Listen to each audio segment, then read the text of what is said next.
Big Boss season 7 finale டேவுக்கான 9வது promo release பண்ணியிருக்காங்கங்க. இது வந்து ஒரு குறிப்பிட்ட கால நிர்ணயம் கொடுக்குறாங்க.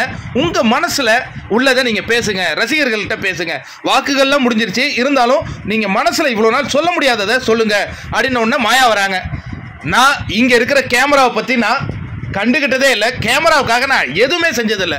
ஆனால் நான் ஹானஸ்டாக இருந்தேன், எந்த இடத்துலையும் என்னுடைய ஹானஸ்ட்டை நான் விட்டு கொடுத்ததே இல்லை அப்படின்னு மாயா சொல்லிகிட்டு இருக்கிறாங்க. உடனே அதை நம்ம பார்த்துக்கிட்டு இருக்கிறோம்.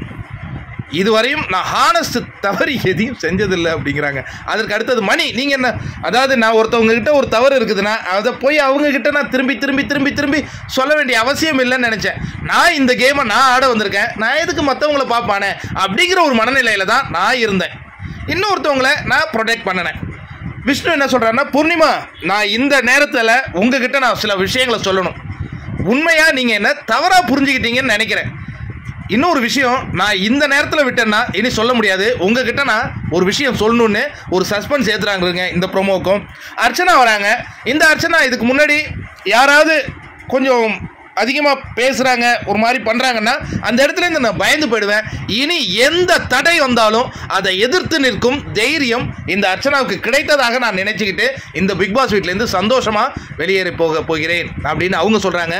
அதற்கு அடுத்தது தினேஷ் வந்தார். நான் இந்த சீசனுக்கு வந்ததுக்கு ஒரு காரணம், இந்த முறை கோப்பையை நான் வாங்கணும், அதை எனக்கு பிடிச்சவங்க கிட்ட கொண்டு போய் சமர்ப்பிக்கணும். இதை தவிர இந்த தினேஷுக்கு வேறு எந்த ஒரு எண்ணமும் இல்லை அப்படிங்கிறத கடைசியாக உங்ககிட்ட சொல்லிக்கிற நண்பர்களே அப்படிங்கிற மாதிரி சொல்லி அவருடைய பேச்சை முடிக்க முடியும்.